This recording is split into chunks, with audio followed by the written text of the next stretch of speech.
kumbaga never again na to team with the Marcoses? Oh, never again. Sabi sa akin ng mga tiga Mindanao ay pinag-uusapan talaga ang impeachment. At kapag tinatanong sila kung anong mangyayari sa 2028, at sinasabi nila si Speaker Martin Romualdez daw ang candidate for 2028. Oh my goodness! Yan ho, nanggagaling na ho mismo sa mga congressman na taga Mindanao. Ay, sa bagay, papasinungalingan lang naman ng mga tambaluslos yan eh.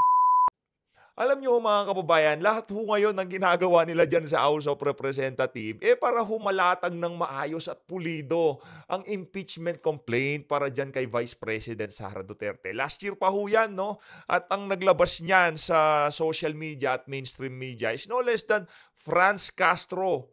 Si Castro ho mismo ang naglabas, nagpalutang ng impeachment na yan para dyan kay Vice President Sara Duterte. Maging itong si Mayor Basti Duterte, bumabanat na rin. Yan na nga ba sinasabi natin? Talaga hong pagtatanggol niya atin niya kasi nga naman, grabe, buong House of Representatives at tapos yung iba pang mga senador, pinagtutulong-tulungan ho itong si VP Sara. Paano na lang ho kung wala kayo dyan, wala yung mga kababayan natin na iintindihan ang nangyayari ngayon sa politika sa ating bansa. Yung mga subscriber natin dito sa PHFD, kaya laki ho ng pasalamat din ho natin sa mga nanonood sa mga video natin at hindi lang naman yung sa atin, pati yung mga nasa mga kasama natin dyan sa mga banateros, sa third floor, dyan kay Buster, dyan kay Brothers. No, nagpapasalamat ho tayo sa mga nakakaintindi sa mga sinasabi natin, sa mga vlog natin. Pero bago natin umpisahan ang ating talakayan dahil ang pag-uusapan ho natin dito ay Franz Castro, itong si Kung Hoon, at itong si Bakulaw, kung bago lang ho kayo sa PH Update, isang like at isang subscribe lang ho. Sobrang saya na ho natin dito. At sa mga gustong sumali sa ating community, i-click nyo lang ho yung join button sa baba. Hayun na nga mga kababayan, umpisahan ho natin ang ating talakayan. Continuation ho ito noong ambush interview ni VP Sara Duterte dyan sa Bombo Radio. Pasadaan ho muna natin itong kay Mayor Baste Duterte. Ito ho, Mayor Sebastian Baste Duterte called House Speaker Martin Romualdez and Rep. Saldico as the brat in the government following their attacks against Vice President Sara Duterte. Totoo naman ho yun mga kababayan. Itong dalawang kumag na to, pagka hindi ho nila nakukuha gusto nila, nag-aalboroto ho sila. No? Sa tingin ho natin kung itong mga congressman na bumabanat kay Vice President Sara Duterte, kung hindi ho nila galingan yung pagbanat sa kanya, mayayari ho sila. Imagine, tinanggal lang ho ng ganon-ganon itong si Congressman Rodante Marcoleta bilang Vice Chair ng Public Committee on Good Government and Public Accountability. Vice Chair ho siya dyan. Alam nyo sino linagay? Ang linagay ho itong si Atrasabante, anak ng tokwa naman. Kakalungkot. Ito, umpisahan ho natin dito kay Vice President Sara Duterte. Let's go! Walang sound. Lagyan ho natin ng sound. Wala. Hindi naman kasi kami talaga nagkausap niyan. Hindi kami magkaibigan. Unang-una, nagkakilala lang kami dahil naging running mate kami. So, bago pa man kami naging running mates, hindi na kami nag-uusap. Nagkausap lang kami during campaign at dahil sa trabaho noon. Banda ngayon, hindi na kami nag-uusap. Ang kaibigan ko talaga si Senator Amy Marcos. Kilala niya ako since 2012. Pero kailan po yung naging last na pag-uusap niyo po ng Nung nag-tender ako ng resignation, yun yung last na nagkausap kami ni President Marcos. Ma'am, do you think kung si President Marcos magsalita para sa inyo and on behalf of you, baka maayos kaya itong nangyayari dito sa Kongreso? Alam nyo, kasi madami hindi nakakilala sa akin, pero mag-share ako konti ng ugali ko. Hindi ako humihingi ng tulong. Alam yan ng tatay ko, naging mayor siya, naging president siya. Hindi ako humihingi ng tulong talaga. Kaya nga kanina kung nakita ninyo, Kaya nga kanina kung nakita ninyo, lumapit ako kay Congresswoman Gloria Arroyo. Sinabihan ko siya, ma'am, huwag ka na magpa-stress. Dahil dito sa ginagawa nila sa akin, kaya ko ito. Don't stress yourself about it. Yan din ang sinabi ko kay Congressman Marcoleta. Ma'am, sa gitna po ng lahat Grabe, no? Nakakaano ho yun. Nakakabilib talaga itong ali na to. Yun ho palang paglapit niya dito kay Congressman Gloria Macapagal Arroyo, para sabihan lang. Kasi sigurado tatanong itong mga media na to, anong sinabi nyo dito kay Madam Gloria? Hindi na ho tinanong, sinabi niya nitong si VP Sara, wag ka na magpa-stress, Madam. Ng ito, how are you? Saludo. Do you feel about what's happening right now? And you mentioning even about the impeachment complaint or possible. Iniisip ko lang na kapartiyan ng journey ko as a government official, yung lahat ng nangyayari ngayon. Ma'am, sa tingin niyo po may hand si PBBM sa nangyayari ngayon dito sa Congress? Actions against you and the Duterte family. Sa tingin niyo may hand si Pangulo? Ma'am, hindi ko sagutin yan kasi sarcastic yung sagot ko dyan. Next. So, kumusta? Ito namang si Madam Reporter, alam mo na sagot tatanong-tanong ka pa. Pero natutuwa ho tayo na nagsasalita itong si Vice President Sara Duterte sa mga media, no? Kasi sa mga nagdaang panahon, madalang lang ho natin makapanood ng mga ambush interview ni VP Sara sa mga... Si Presidente Duterte, kumusta yung mga advice niyo sa inyo sa nangyayari ngayon na VP? Okay naman ata siya. Hindi kami nagkakausap ni former President Rodrigo Duterte, pero Galing ng mga sinasabihan Duterte ko na lagi yung mga nakapalibot sa kanya, nasabihan siya na huwag magpa-stress sa nangyayari. Tulad ng sinabi ko din kay Ma'am GMA kanina. Ma'am, Tignan nyo gaano ka-strong itong ali na to. Di ba? Hindi ko kailangan na to. Huwag niyo akong tulungan. Kaya ko to.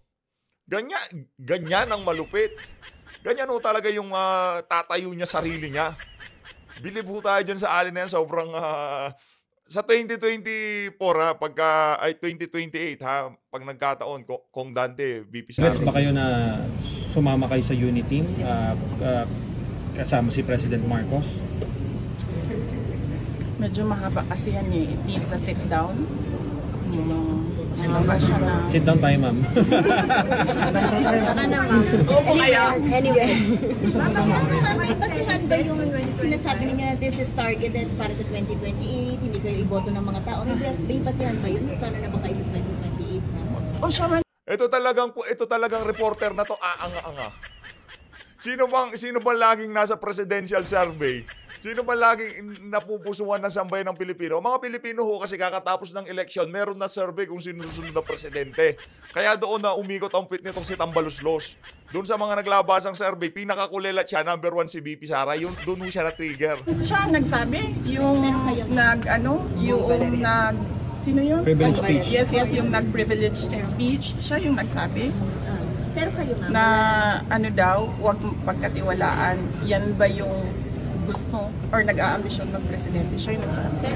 Pero kayo ba, tatakbo ba kayo 2028? Noong 2019, tinanong ninyo ako kung tatakbo ako sa... Noong 2017, tinanong ninyo ako kung tatakbo ako sa 2022. Noong 2019, tinanong ninyo ako kung tatakbo ako sa 2022 at sinabi ko na mag-a-announce ako kung tatakbo ako or hindi January 2021. Sabi ko magsasagot ako January 2021. Ngayon? Sa ngayon, this very minute, magsasabi ako kung tatakbo ako sa fourth quarter ng 2026. 2026. VP, sorry to ask this question. Nagsisisi po ba kayo hindi nyo sinunod yung payo ng tatay about sa pagtakbo? That is a very good question. Needs a sit down. Bibigyan kita ng pakonti ngayon. Ano ho yan? Kumbaga, lesson na rin sa mga anak.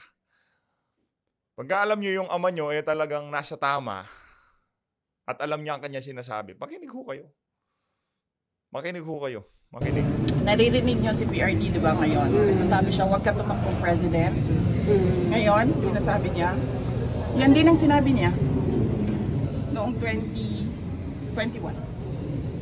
Huwag ka tumakbong president. Kasi nanggaling na ako dyan, sabi niya, hindi siya madali na trabaho. Maawa ako sa'yo. He never said na run for president. Okay. Paano ma'am, never again na po kayo to team with the Marcos? Sorry, may sasabihin pa si ma'am, sorry. Oo, ayos pa yun. Hmm? Pero ma'am, kumbaga never again na to team with the Marcoses? Oh, never again. Why, ma'am? Ay, engot pala tong reporter na to. Di mo ba nakakita? Sit down tayo. Yes, ma'am. Yes, ma'am. Ma'am, last Talaga naman itong mga media na to. Basta pagkakakitaan, ang bilis-bilis niya. Sit down na kailan, ma'am? Ngayon na, ma'am. Year, di ba lumabas na yung interview ni Congresswoman Franz Castro at sinabi niya na may impeachment at sinabi niya yung tatlo na grounds for impeachment. Last year pa yun, ma'am. I'm from Inquirer, pero clarify din po ni Congresswoman Franz na Naku. involved yung leader. Ito talagang inquirer na to eh. Pati ba naman sa ambush interview, pagtatanggol nyo tong si Franz Castro. Baka, di kaya kayo dyan sa inquirer, eh, mga tropa kayo nitong si Franz Castro. Yung ba mga gawain nitong si Franz Castro, di nyo ba gawain yan? Ay, nagtatanong lamang ha.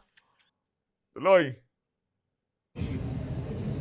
Sabi niyo, hindi raw involved yung leadership dun sa... O, hindi naman kailangan kasi talaga involved yung leadership. So bakit siya nagdi-deny? It's enough na pinag-uusapan ng mga members of the House of Representatives ang impeachment. Hindi naman kailangan involved ang leadership. Pero ano sinasabi ng mga kaibigan nyo? Ongoing pa rin ba yung usapan sa impeachment? Paano ba? Ano sinasabi sa inyo ng mga close friend nyo dito sa House? Ang sinasabi sa akin ng mga tiga Mindanao, ang sinasabi sa akin ng mga tiga Mindanao ay pinag-uusapan talaga ang impeachment. At kapag tinatanong sila kung anong mangyayari sa 2028, at sinasabi nila si Speaker Martin Romualdez daw ang candidate for 2028. Oh my goodness. Yan ho, nanggagaling na ho mismo sa mga congressman na taga Mindanao. Ay, sa bagay, papasinungalingan lang naman ng mga tambaluslos yan eh. Ngayon nakikita nyo na ho kung bakit ginagawa yan ng mga tambaluslos dyan sa House of Representatives. Yarin lamang nabanggit ho ang pangalan nitong si Franz Castro dyan sa ambush interview na yan. Dumako ho tayo dito sa kanyang pagtatanong sa ko. Kala mo matatanong mo si Vivi Sara. Di matatanong, madam. Natin Game. naging privilege speech ni Representative Valeriano. Alam niyo po, una po sa lahat, ginigit natin dito na ang tradisyon ay tradisyon.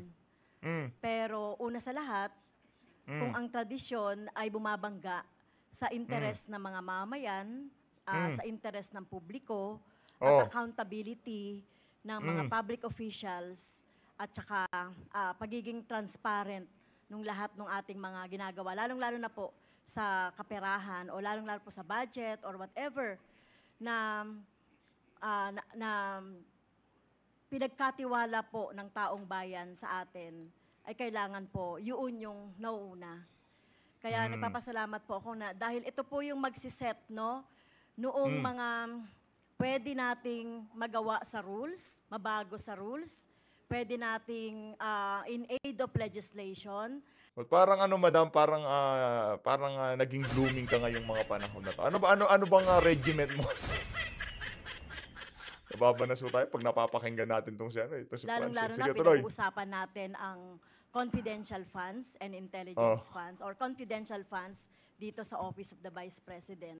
Teka lang ako, nababanas na ako dito sa alin na to, sa totoo lang. Ito mga kababayan, yari lamang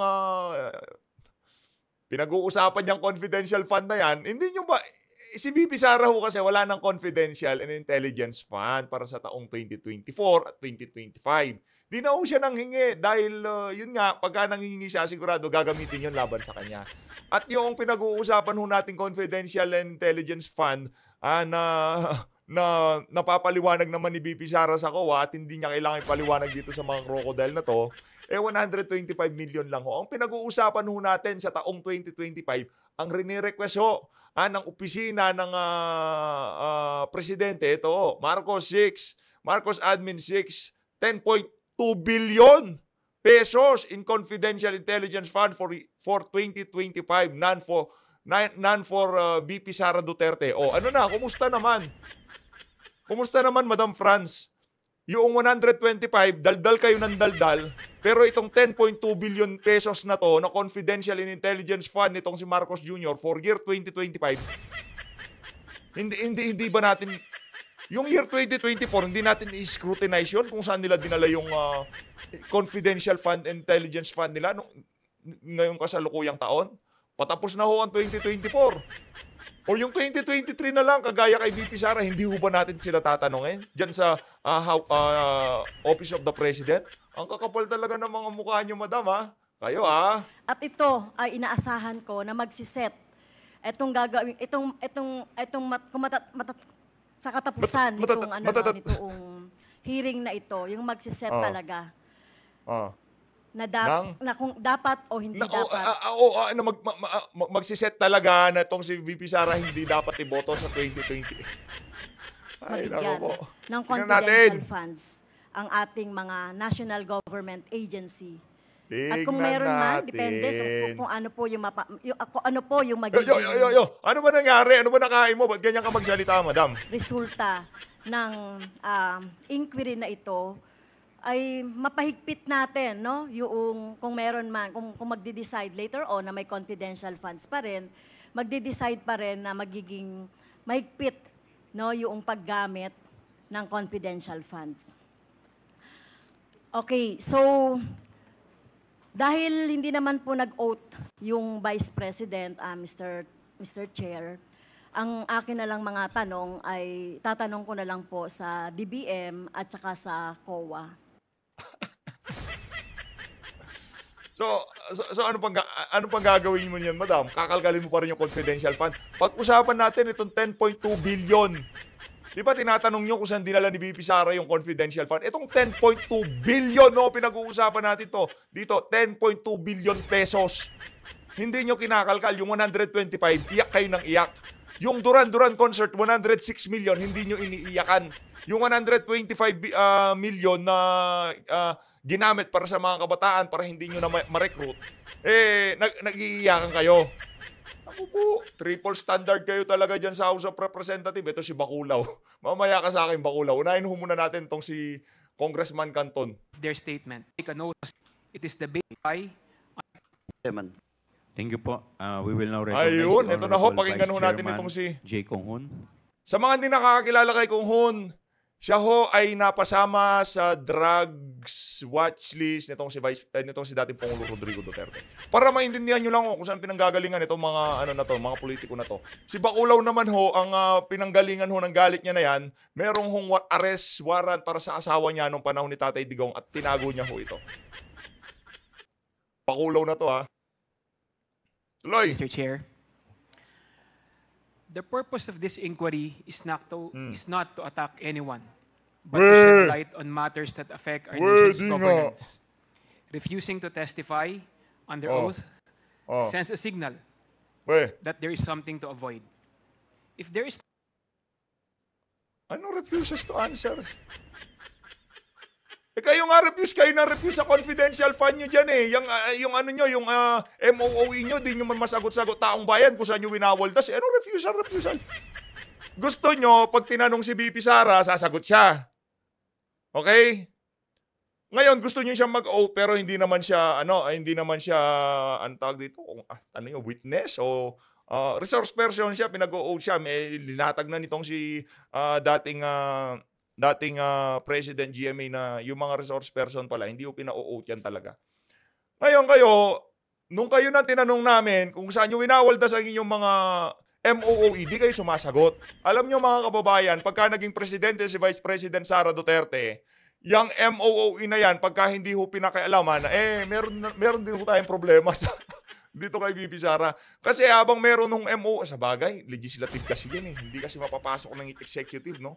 Matindi-tinding political capital ang wawasakin mo doon pag nagkataon. Siyempre, yung mga, sa bagay, wala naman ho siyang taga-suporta dyan. Kaya kahit wasakin niya yung House of Representatives, pag naging presidente na siya, happy-happy lang ho yun. Tuloy, Kong Hon. Nothing to conceal, why not take the oath? If it's nothing to conceal, why not show your MOOE? Diba? Why not open the book? The basic act of accountability that all public officials must be willing to undertake. So si VP Sara lang ang government official, kayo hindi. Yaang hinaain mo na yan kay VP Sara. Pwede rin ho ba naming hihain sa inyo yan? Yang ginagawa nyo na yan kay VP Sara, pwede din ho ba naming gawin sa inyo yan? Ang problema ho kasi, ang executive, kaya hong brasuhin itong mga walang yang to. Pero sa kanila ho, walang nagbabantay. Sino mag-scrutinize sa budget ng nag-scrutinize? Puna kayo ng budget nitong si VP Sara. Sa inyo, sinong pumupuna sa budget nyo? Sige nga. Tanungin lang ho natin itong mga congressman na to. Yung mga MOOE nyo, saan nyo pinagdadadala? Meron ho bang resibo yung mga yan? O meron lamang silang certification? Ikaw kung huna, bumibingo ka na sa akin. Bingo. The public official refuses to take an oath. It opens the questions about the truthful... Naku po, kung binabasa mo lang yan, sinulat ng abogado mo, thank you na lang. Punta ho tayo kay Baculaw. ...of the Congress. However, Mr. Chair, I wish to state for the record, how else will you interpret her refusal to answer? How else will you interpret? Teka, hindi siya nag-refuse sumagot. Ang issue lang, hindi siya nag-oath. So pagka hindi siya nag-oath, hindi nyo pwedeng gamitin yung mga sasabihin niya dyan sa hearing na yan. Yun ang problema sa inyo eh. Resource person, pwede nyo naman tanungin. Kaso di nyo lang natanong. Kasi hindi siya under oath. Wala rin kasing kwenta kahit tanungin nyo. Tama, mali? Boboboyin nyo na naman taong bayan. To take an oath. Ito talaga si Baculaw. Mr. Chair, the only reasonable... Comment sa baba kung galit kayo kay Baculaw. Comment Baculaw. ...interpretation on her gestures is that she refused to participate in the investigation or inquiry in aid of legislation that we are conducting. Wow. Secondly, Mr. Chair, about the notice of disallowance, we take cognizance of the fact that this is not yet final and executory. As a matter of fact, the COA commented that the OVP has a period of 180 days, equivalent to 6 months to solicit to make an appeal for the purpose of seeking for a possible reversal of the ND. However, Mr. Chair, kapag ba may ND, bawal na bang malaman ito ng publiko? Kapag ba may ND, bawal na bang imbestigahan ito? And it is on this light that I invoke that public office... Hindi naman bawal imbestigahan, madam. Kasi wala kayong makukuhang matinong impormasyon. Kasi yung mismong nag-iimbestiga, hindi pa niya natanggap ang sagot ng iniimbestigahan nila. Kayo wala kayong karapatang mag-imbestiga. Pag yung apila, yung sagot ni VP Sara diyan sa COA falsipikado, doon kayo mag-imbestiga. Naiintindihan niyo ho ba yun? At sana nananalangin tayo dito sa COA na to, para pa rin ho kayo sa sambayan ng Pilipino at hindi para sa interes ng gustong maging presidente sa 2028, okay? Ayun na nga mga kababayan, kung hindi nyo po napanood itong video na to, panoorin nyo na mga kababayan, yan yung pinaka-latest upload natin kanina. Ito pinaka-latest, ito yung pangalawang pinaka-latest. Maraming salamat ho mga kababayan. Mag-ingat ho kayo lahat. Mali natin ng Pilipinas. Palakpakan ho natin itong si Vice President Sara Duterte. At boo para kay Baculaw. Boo! Wala pa tayong boo sound effect, no? Maglalagay tayo para pag nakikita natin to si Baculaw. Boo! Baculaw!